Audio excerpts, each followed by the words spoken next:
Ronilo.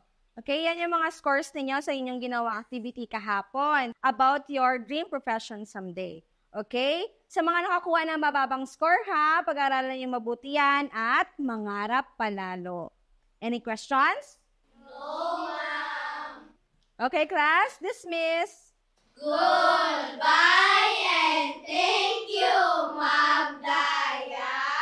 Okay, ingat. Magkawin na nga lang.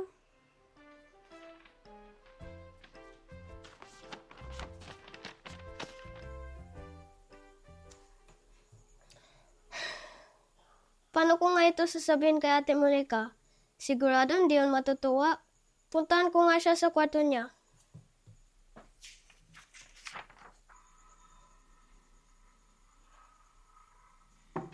Ate? Ate? Ate? Walang sumasagot ah.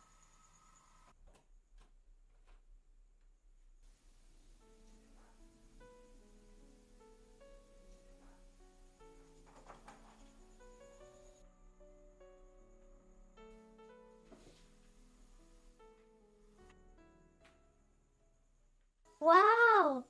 Ang daming medal! Parang na po rin sikreto ng ate.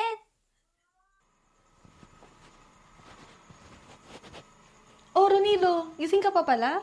Ate, Ano yun? Oh, halika, pasok muna tayo. Kamusta naman ang pag-aaral ng bunso namin? ate, sorry po. Palagi na lang mababang mga scores ko sa exam sa school. Naku, hindi mo naman kailangan humingi ng tawad dun, bunso. Basta sa susunod, galingan mo palalo para mas maging proud sa'yo sila nanay at tatay. Ate, gusto kong maging achiever kagaya mo. Aba, nangangarap na yung bunso namin ah. Alam mo ba yung sikreto doon? Yung ginawa niyo po kanina, ano po yun? Ang tawag doon, bunso, ay pagpapanata.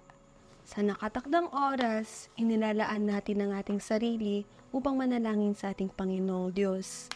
Kung saan, doon natin nahihingi ang lahat ng pangangailangan natin sa Kanya. Walang imposible sa Diyos, bunso. Lahat kaya niyang tuparin kahit mga pangarap natin. Talaga po ate? Magpapanata na po ako palagi. Pwede po paturo ate?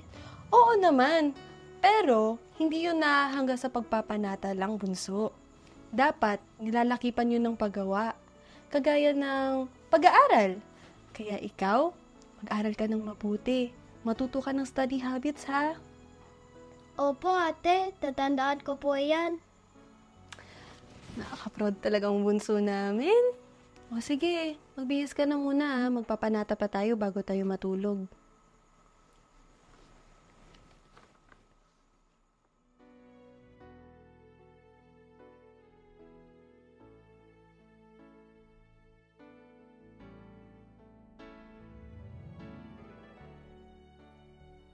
Ama, salamat po sa binigay mong buwanan sa aking lahat.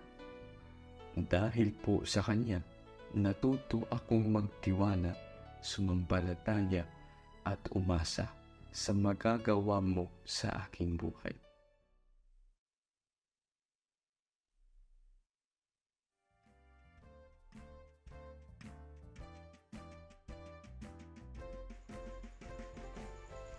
Wala talaga imposible sa Ama.